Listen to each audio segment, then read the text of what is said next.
अस्सलाम वालेकुम, hello and welcome to sports room. मैं हूं आपका मेज़बान नजीबुल हसनैन। और जैसे कि आप सब जानते हैं कि पाकिस्तान और न्यूजीलैंड के दरमियान वनडे सीरीज़ का आगाज़ हो गया है और पहले ही मैच में पाकिस्तान ने कामयाबी हासिल की और करनी भी चाहिए। इस टीम से हम यही एक्सपेक्ट करते हैं कि जिस तरह की न्यूजीलैंड की टीम पाकिस्तान आई हुई है उससे हमें ये शो करना है कि बेहतर टीम कौन सी है। अब हम सबको पता है कि उनके मेन खिलाड़ी जो हैं वो आईपीएल में मसरूफ़ हैं, इस वजह से वो टीम के साथ नहीं आए हैं। इस पर हम बात करेंगे, इस कामयाबी पे बात करेंगे और इस वनडे सीरीज़ से हम कितना कुछ सीख रहे हैं, बिकॉज ये याद रखना है कि ये वर्ल्ड कप का साल है। मेरे साथ स्टूडियो में मौजूद हैं प्रोग्राम बाउंसर के एंकर शोएब जट। अस्सलाम वालेकुम, वेलकम टू द शो। वालेकुम अस्सलाम। शोएब, सबसे पहले तो बड़ी खुशी की बात है कि कामयाबी मिली है, क्योंकि वनडे सीरीज मेरे हिसाब से 2-2 बराबर करना हार के बराबर है। क्या कहेंगे आप? T20 सीरीज T20 सीरीज 2-2 से बराबर करना हार के बराबर है। बिल्कुल। होम सॉइल पे हम यही एक्सपेक्ट कर रहे थे कि उनके 10 खिलाड़ी नहीं हैं। चलें, अगर एक को समझते हैं कि जो इंजर्ड है तो 9 तो बड़े खिलाड़ी उनके नहीं हैं। तो जब 9 खिलाड़ी नहीं है उसके बावजूद आप जो है वो सीरीज लेवल कर रहे हैं तो इस पे सवाल जरूर उठते हैं। और ये कोई पहली सीरीज नहीं है, इससे पहले इंग्लैंड के खिलाफ होम सीरीज देख लें आप, इससे पहले इसी न्यूजीलैंड के खिलाफ वनडे सीरीज आप देख लें, उसके अलावा टेस्ट सीरीज जो है बैक टू बैक अब कोई नहीं जीत सके। तो यकीनी तौर पे हम ये नहीं कहेंगे कि हार के मुतरादिफ है, लेकिन ये जरूर कहेंगे कि मायूसी जरूर है कि हम ये सीरीज जीत सकते थे लेकिन जीते नहीं है। और आपको ये बता दूं, देखिए कल हम वनडे मैच जीते हैं, हम सब बहुत खुश हैं। जब आप जीतते हैं ना तो फिर हम ये केयर नहीं करते कि अगली टीम में कोई है या नहीं है, लेकिन जब आप नहीं जीतते तो फिर हम ये केयर करते हैं कि इतने नाम ना होने के बावजूद नहीं जीत रहे तो कब जीतेंगे। बिल्कुल सही है। और कल जो है वो बड़ा जबरदस्त परफॉर्मेंस रही शाहीन की तरफ से, क्योंकि एक चीज जो हमें परेशान कर रही थी कि वनडे में 10 ओवर कराने वाले बॉलर्स हमारे पास नजर नहीं आते, कम लगते हैं। ऐसा लगता है कि बॉलिंग हमारी, जो कि हम बार बार कहते हैं हमारी स्ट्रेंथ है, वो कहीं वनडे क्रिकेट में वीक नजर आ रही थी। बड़ी जबरदस्त बॉलिंग कराई नसीम ने। शाहीन थोड़े से शुरू में ऑफ कलर रहे, बाद में वो भी उन्होंने जितने रन्स दिए थे बाद में थोड़ा सा उसको कंटेन किया। साथ साथ फखर जमान की बड़ी ब्रिलियंट परफॉर्मेंस। तो मैच जी तो बड़ी शानदार कामयाबी रही। और इस कामयाबी की खास बात यह है कि पाकिस्तान की क्रिकेट की ये 500वीं विक्ट्री है वनडे क्रिकेट में, जिसको टीम ने फिर बाद में ड्रेसिंग रूम में सेलिब्रेट भी किया, केक भी काटा। क्या हुआ था वो मनाजिर आपको दिखाते हैं।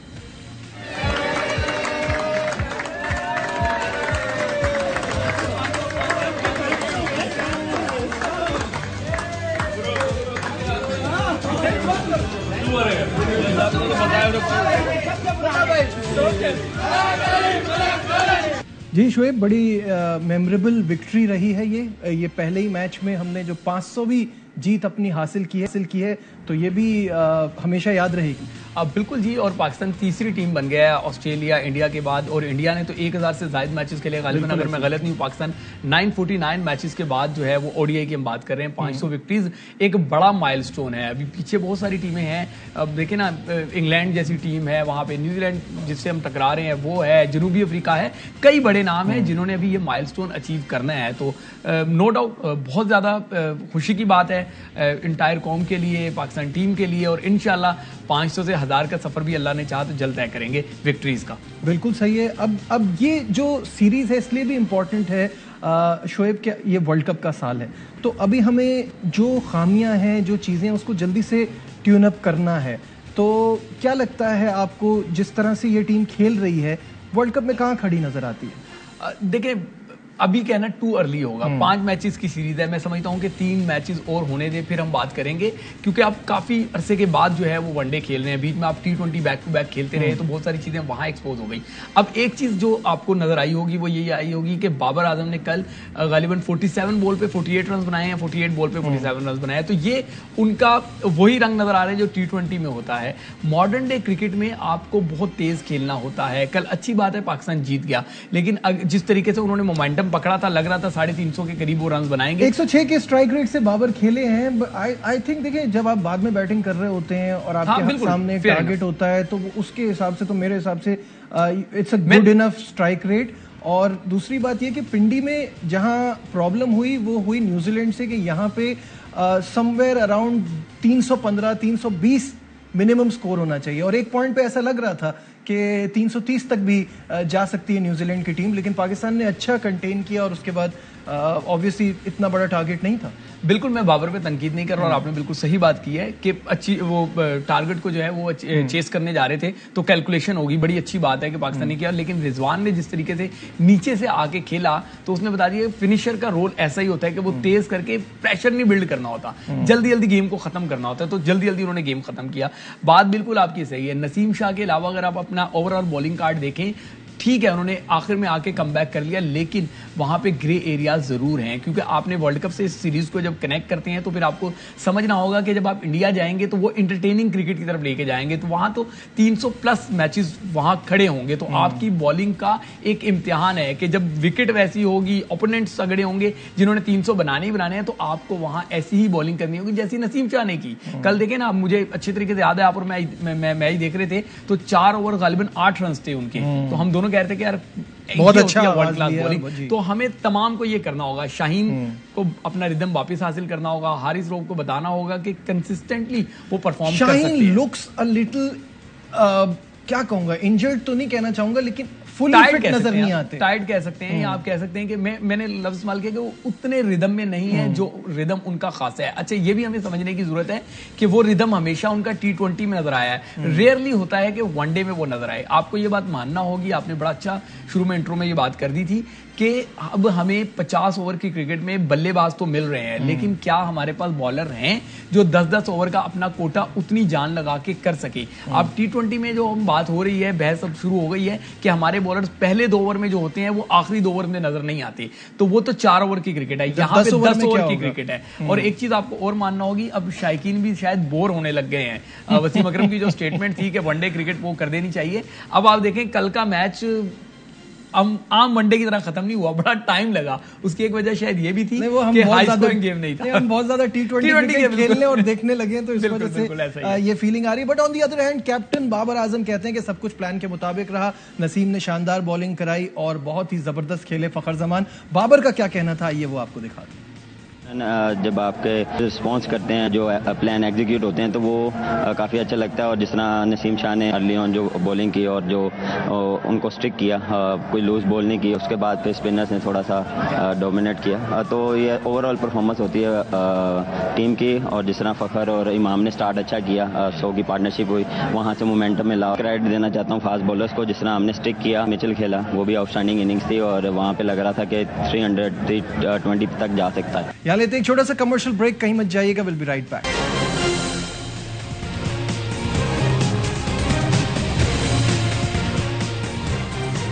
Glad to have you back once again to Sports Room। और ब्रेक पे जाने से पहले हम बात कर रहे थे कल की कामयाबी के हवाले से। आसिफ इकबाल साहब हमारे साथ हैं और उनसे बात करते हैं। आसिफ साहब, अस्सलाम वालेकुम, वेलकम टू द शो।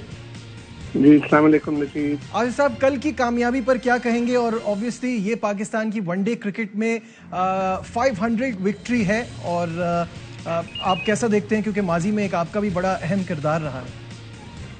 देखिए, मेरा किरदार तो बहुत पहले शुरुआत से, लेकिन बहुत खुशी की बात है because Pakistan team consistently perform कर रही है। 500 मतलब not a small figure, 500 matches बहुत होते हैं। बेशक आप खेल भी ज्यादा रहे हैं, लेकिन ऑब्वियसली जब आप जीतते हैं तो इट गिव्स यू कॉन्फिडेंस। मैं सिर्फ एक बार आप लोग का मैं कन्वर्सेशन सुन रहा था, उसमें एक चीज मैं ये ऐड करना चाहूंगा जी। अर्लियर ऑन आप बात कर रहे थे about Shaheen Afridi, about his bowling, and also you are struggling for a word to say, आप ये तो नहीं कहना चाहते कि वो इंजर्ड है, लेकिन I think what she meant is he looked a bit jaded. जी बिल्कुल, I think that's the right word, because उसी के साथ जब आप नसीम को देखते हैं, he was full of exuberance, he was lively लग रहे थे। लेकिन don't forget that Shaheen has been playing a lot of cricket and he has been delivering, and but these things happen, cricket में और सम ऑफ डेज रहते, some good days रहते, but consider this as one of those days. But in spite of that, Pakistan has come back very well, because at one stage तो यकीन नहीं लग रहा था 300 प्लस का स्कोर होगा। बिल्कुल ऐसे ही लग रहा था। But they pulled back very well, and in the end they won the match. That's what matters. बिल्कुल सही बात है। और हम अभी यही बात कर रहे थे कि जैसी भी टीम आए, जो भी खिलाड़ी आए, विनिंग मैटर्स। जब आप जीत रहे होते हैं तो फिर ये सारी चीजें पीछे रह जाती हैं। लेकिन एक इंपॉर्टेंट टॉपिक है जिस पे मैं बात करना चाहूंगा आसिफ साहब आपसे, क्योंकि अभी न्यूजीलैंड के प्लेयर्स भी आईपीएल खेलने में मसरूफ हैं और इसकी वजह से अब बीसीसीआई पुश कर रहा है आईसीसी को कि उनको एक लार्जर चंक मिले आईसीसी के रेवेन्यू का। ऑलरेडी वो 22% यहां से उठाते हैं और थ्रेट जो है वो ये है कि एक फुल टाइम कॉन्ट्रैक्ट दिया जाएगा इंटरनेशनल प्लेयर्स को आईपीएल का, तो हमें मजीद हमारा रेवेन्यू बढ़ाया जाए आईसीसी की तरफ से, और वो समवेयर अराउंड 37% तक जा रही है ये बात। तो इस पर क्या कहेंगे? आई थिंक इट्स एब्सोल्युटली रिडिकुलस। आप जो बात कर रहे हैं ना, कि मैंने भी पढ़ा है वो रिपोर्ट को, they are demanding that up to 35%. तो ये तो पुरानी बात होगी ना, वो आईसीसी की बात होगी। It's not an international cricket council, it's an imperial cricket council. आप डिवीजन तो ऑलरेडी पैदा कर रहे हैं, कर चुके हैं ऑलरेडी। अगर देखा जाए तो इंग्लैंड जो अमाउंट इंडिया लेता है compare that to all the other countries, it's a huge amount. Very true. ये कहना कि that we generate, it's not their cricket that's generating more money, ये गलत है। Nothing to do with their cricket, is the commercial side of their cricket, which is India. Obviously एक बहुत बड़ा मुल्क है, उसकी बहुत बड़ी फॉलोइंग है। एंड लाइकवाइज जिस तरह Bollywood has taken over Indian culture में, ऑब्वियसली दैट्स थ्रू टेलीविजन, उसी तरह क्रिकेट का भी यही हुआ है। आई थिंक नहीं, जहां तक ICC has to take a stand to say कि as far as the revenues are concern, not just India, all the countries should get exactly the same. It should be distributed equally.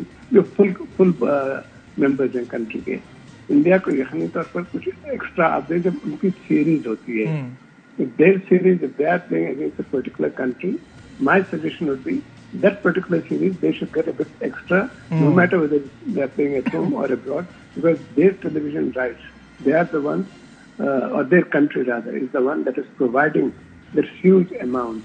So I think it's a bit unfair for India to demand एक package उसमें। और ये जो important बात I think which all the countries have to take notice of, don't forget, जो सबसे important बात है वो है रिगार्डिंग दिस आईपीएल। जी, जो आईपीएल का जो एक क्या कहना चाहिए वर्ल्ड वाइड कॉन्सेप्ट जो इंडिया फैलाना चाह रहा है, I mean, basically what they are saying is that we will have these players under contract all the year round, and then we will be exporting these players or exporting the IPL. This is rather very dangerous. ये बड़ी खतरनाक बात है कि अगर आप player को full time contract देते हैं तो वो फिर अंडर देयर कॉन्ट्रैक्ट होगा और फिर वो इजाजत देंगे कि वो खेल सकता है कि नहीं। Absolutely, not just that. I mean, look the other side of it. If they have got teams, literally teams of international cricketers जो उनके अंडर कॉन्ट्रैक्ट हैं, they can be exporting those teams to play IPL say in UAE. अब Saudi Arabia भी I think it's in the running to launch their बिल्कुल ऐसा ही है T20 world T20 क्या कहते हैं प्राइवेट एंटरप्राइजेस।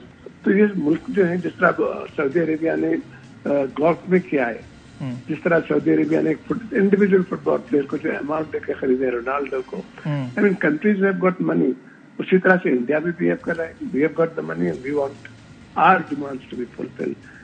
और प्लेयर्स जो हैं, you can't blame the players if they go and take part in those teams, because उनकी एक लिमिटेड लाइफ होती और उसमें they are being offered such huge amounts, how can they refuse?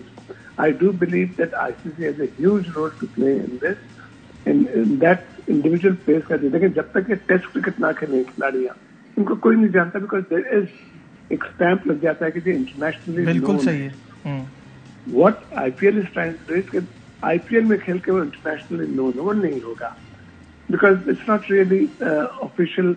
जिसका एक ब्रांड होता है ना क्रिकेट का, जिसमें आप कहते हैं कि उस कंट्री को रिप्रेजेंट कर रहा है और उस कंट्री को रिप्रेजेंट करते हुए ब्रोकन रिकॉर्ड, इसमें कोई रिकॉर्ड नहीं की, it's not going to be in their official record में नहीं आएगा। बिल्कुल सही है। Having said that, then the players can say कि भाड़ में जाए records as long as we are getting this huge amount. Huge they amount can't of money. even dream of. So I think it's something seriously to be taken notice. बिल्कुल सही है, और ये बड़ा इंपॉर्टेंट टॉपिक है आसिफ साहब। इस पे हम ऑब्वियसली सीरीज के बाद जरा डिटेल में प्रोग्राम करेंगे और उस पे हमारे कुछ एक्सपर्ट्स को भी शामिल करेंगे कि इस पे करना क्या चाहिए और आईसीसी का क्या इस पे लायमल होना चाहिए, इस पर हम बात करेंगे। Thank you so much for your time Asif Iqbal साहब। Just want to add one thing. Ji. Please do करें program, it's worth it, but try and get a couple of Indians also, be it बिल्कुल सही, for a former cricketer, be it a journalist or even an official. I think it's worth it. Of course we'll do that. Thank you so much for your time। Iqbal साहब हमारे साथ थे और कुछ important issues regarding IPL और BCCI की जो demand है कि रेवेन्यू का लाइन शेयर जो कि ऑलरेडी इस वक्त भी उनके पास है उसको भी मजीद बढ़ाया जाए, इस पर बात कर रहे थे। Coming back to the series, और शोएब हमारे साथ यहाँ मौजूद हैं और अभी थोड़ी देर पहले हम बात कर रहे थे फखर जमान की। तो फखर जमान जो है वो कहते हैं कि T20 में जो ओपनिंग पेयर है वो बिल्कुल बेहतरीन है, वनडे में इमाम के साथ ओपनिंग करने में मुझे बहुत मजा आ रहा है। क्या कहना था फखर का, आइए आपको पहले वो दिखाते हैं। मैं बहुत एंजॉय भी करता हूँ, ऑन द फील्ड भी, ऑफ द फील्ड भी, और अभी हम लोगों को बहुत ज़्यादा एक दूसरे की गेम भी समझ आ गई है। अगर वो कोई गलती करता है तो मुझे फील होता है और मैं नेक्स्ट बॉल पे उसको बोल देता हूँ, और सेम वो भी ऐसे ही करता है। 7वीं पार्टनरशिप थी 100, और अल्लाह करे कि 20-30 और हो जाए। लेकिन जितना रिजवान और बाबर परफॉर्म कर रहे हैं तो अगर तो मैं उससे अच्छा खेल सकता हूँ ज़्यादा तो क्यों नहीं, लेकिन मुझे लगता है कि जितना मेरा ट्रैक रिकॉर्ड है या मैं जो T20 क्रिकेट खेल रहा हूँ तो जिस तरीके से बाबर और रिजवान रन्स कर रहे हैं तो मैं तो उनके करीब भी नहीं खेल रहा, तो अभी उनको खेलने दें। फखर जमान ये कहते हैं कि T20 में मैं बाबर रिजवान के करीब भी नहीं हूँ, वनडे में जैसे परफॉर्म कर रहा हूँ वो सबके सामने है। इनकी उस पर क्या कहेंगे और फाइनल थॉट्स आगे सीरीज के लिए? फखर का ये बयान इसलिए भी है क्योंकि उन्होंने उतने T20 मैचेस खेले नहीं है। 25 T20 मैचेस उन्होंने बतौर ओपनर खेले हैं, वहां पे उन्होंने परफॉर्म किया, फिर उनको नीचे लेके आ जाएगा। तो वो कहते हैं कि अगर मैं कर सकता हूं तो क्यों नहीं, तो ट्राई करके देख लें, क्या पता वो कर सकें। और जो डिमांड है मॉडर्न डे क्रिकेट की, वो इंशाल्लाह मेरी दुआ है कि अल्लाह ताला ने चाहा और हमारे खिलाड़ियों ने जान लगा दी तो हम ये सीरीज जरूर जीतेंगे। और जीतनी भी चाहिए, मोस्ट इंपॉर्टेंटली हम स्ट्रॉन्गर टीम है। बस आज के प्रोग्राम में बस इतना ही। दीजिए अपने मेजबान नजीबुल हसनैन को इजाजत, अपना बहुत ख्याल रखिए, अल्लाह हाफिज।